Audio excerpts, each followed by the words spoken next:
देखिए आज रोज़ा रख के हम लोग, मैं खुद रोज़ा में हूँ, और देखिए सर से ऊपर जब पानी चला जाता है तो संविधान हम लोग को याद आता है कि हम लोगों को संविधान मिला है अपनी बात रखने का। पश्चिम बंगाल के शहरों में रुसड़ा, हावड़ा ये टारगेट बना, ये इसलिए बनाया गया ताकि आप डर के हमें वोट दें, हम आपको महफूज देंगे।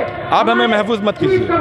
हमें वो पश्चिम बंगाल चाहिए जो आज से 10 साल पहले था कि जहाँ दुर्गा पूजा का इंतजार तमाम मज़हब के लोग करते थे कि दुर्गा पूजा की छुट्टी में क्या करना है। हमें वो पश्चिम बंगाल चाहिए कि ईद मिलन की पार्टी का इंतजार हिंदू भाई भी करता था और होली का इंतजार हम सब करते थे। बंगाल में पिछले दिनों रामनवमी के जुलूस के दौरान हुई हिंसा के खिलाफ आज आवाज़ फाउंडेशन की ओर से एक पीसफुल प्रोटेस्ट का आयोजन किया गया, जिसमें हिंसा के दौरान बंगाल सरकार के फेल्योर को दर्शाया गया।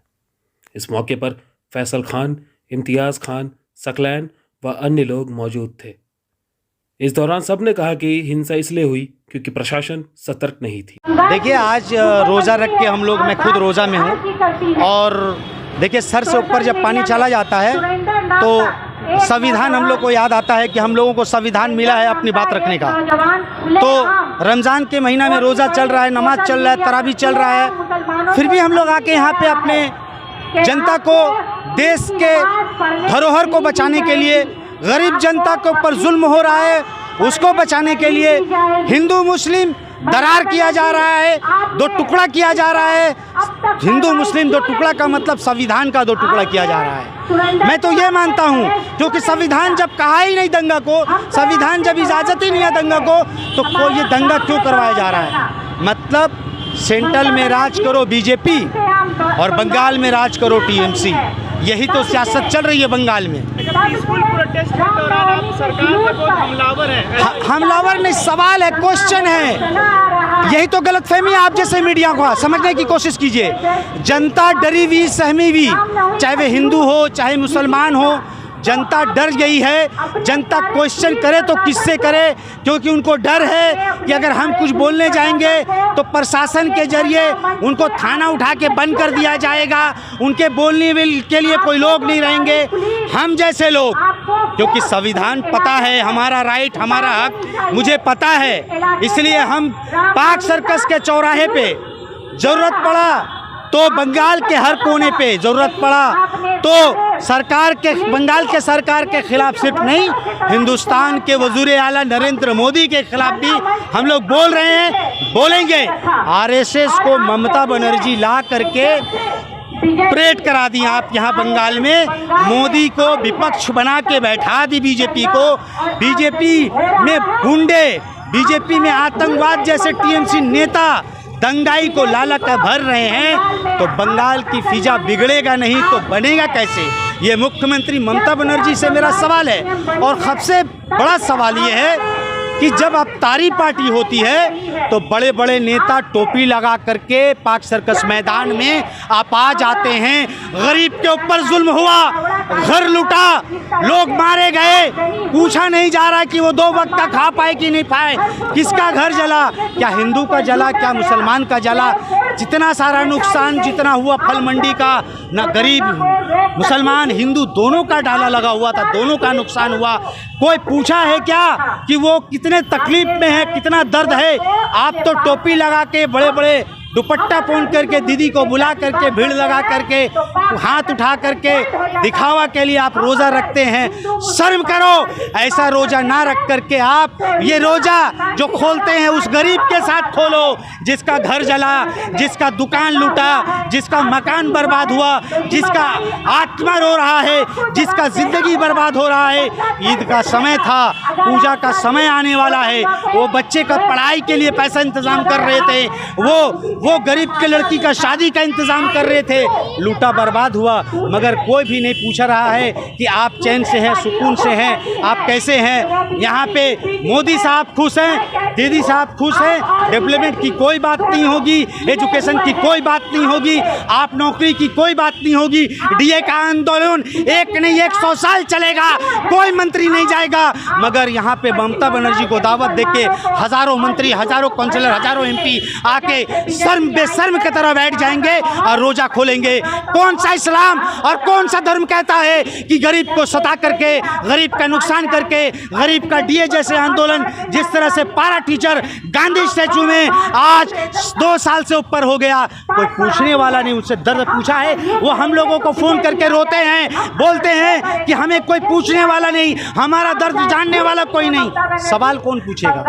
एक्चुअल में ये पीसफुल प्रोटेस्ट था जिसमें पश्चिम बंगाल में होने वाले जो फसाद हैं और एक बाई प्लान फसाद इससे पहले भी हुआ है, सरकार की कमियों को उजागर किया गया है, सरकार की खामियों को उजागर किया गया है।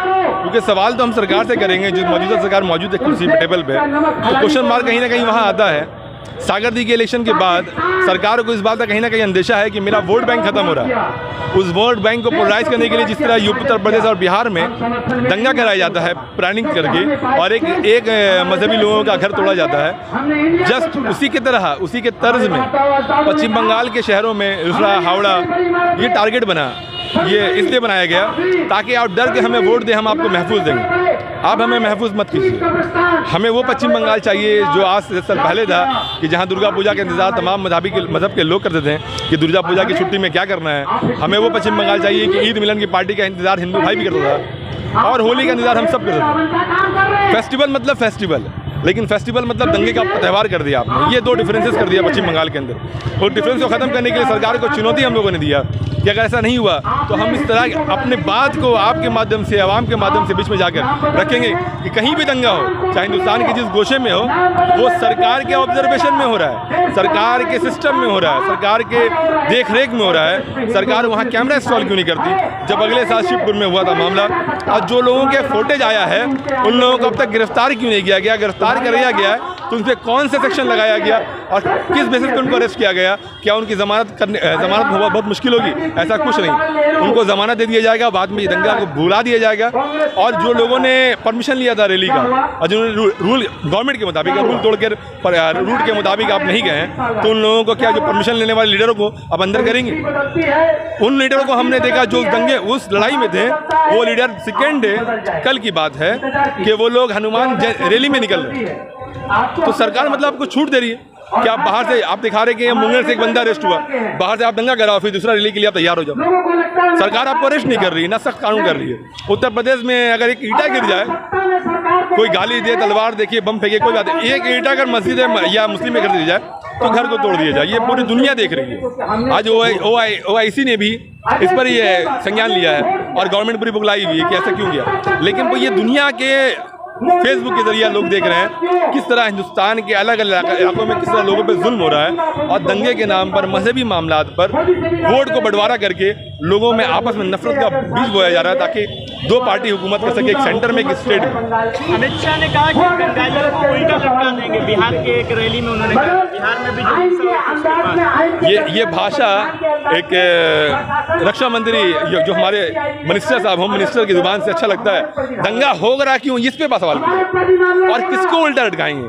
आपके तो प्राइम मिनिस्टर कहते हैं कि कपड़ा देख के उल्टा लटकाते हैं, आप लोग तो कपड़ा देख के पहचान करते हैं। तो कपड़ा है, फेसबुक पे देख लीजिए, कितने को उल्टाएंगे? लाखों को उल्टा लटकाएंगे। ये सब जुबानी जुमला है और ये लोग तो जुमलाबाज सरकार, इन्होंने कहा पहले भी कि 15 लाख ये जुमला था, तो ये भी जुमला इनका है। 2024 की तैयारी चल रही है। ये पूरी दुनिया जानती है कि मुल्क में जो हालात हैं कारोबार का, बिजनेस का, करेंसी का, पेट्रोलियम, तमाम सिस्टम बर्बाद हो चुका है। अब एक ही फार्मूला है कि आप दंगा करा के सबको जुबानों पर ताला लगा दें। और ये बात जिस तरह शायर ने कहा है कि सीखे मेरे होठों से, सीखे मेरे होठों को किया ये फरमान जारी, इस सुखनवर की कोई बात न टाली जाए, ये हुकूमत वही करना चाह रही है। দেখুন বর্তমান সমাজে যেটা দাঁড়িয়েছে, হিন্দু মুসলিম বলে কোনো শব্দ হয় না, আমরা মানুষে বানিয়েছি। আমরা সবার আগে হচ্ছে একজন মানুষ আর সবার আগে হচ্ছে আমি একজন মা। আমি চাইবো না কোনো ধর্মকে আজকে যে ধর্মেরই সন্তান মারা যাক সেটা একটা মায়েরই মারা যায়। অতএব সেই জায়গা থেকে মায়ের সন্তান হারিয়ে যাক ধর্মের নামে, আর সেইটা কখনো হয়, ধর্ম সবসময় ভালোবাসাই হয়, অন্তরের হয়, ধর্ম কখনো রাজনীতির হয় না। রাজনীতিটাকে আজকে কারা মারা যাচ্ছে, কোনো নেতার ছেলে মেয়ে মারা যাচ্ছে না, মারা যাচ্ছে গরিবের সন্তান মারা যাচ্ছে। অতএব আজকে আমি চাইবো পশ্চিমবাংলা কেন সারা ভারতবর্ষ জায়গায় দাঁড়িয়ে আমি একজন মা হিসাবে বলবো ধর্মের নামে কোনো সন্তান যেন বলি না হয়। অতএব ধর্মকে ধর্মের জায়গায় রাখো। রাম এর আগেও ছিল, আজও থাকবে, ভবিষ্যতে থাকবে। যে রাম তার স্ত্রীকে 14 বছর বনে রাখে না, তাহলে সে ভগবান হতে পারে না। তাহলে রাম যে হচ্ছে সে হচ্ছে রামমোহন রায়, তাহলে ঠাকুরকে তিনি হচ্ছে রবীন্দ্রনাথ ঠাকুর। তো আজকে আমাদের বুঝতে হবে ঠাকুরও আছে, ভগবান আছে, আল্লাহও রয়েছে, কিন্তু আল্লাহ ভগবানকে আমরা কেউ দেখি না।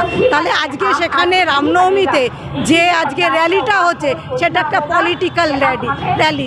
আজকে ধর্ম কি আজকে চলে গেল রাজনীতির জায়গায়? তাহলে ধর্মকে ধর্মের জায়গায় রাখুন, রাজনীতির জায়গায় রাখুন। অতএব চাইব প্রত্যেকটা পার্টিকে ধর্মকে পুরো ধর্মটা নিজের জায়গায় রাখুন। ঠিক আছে।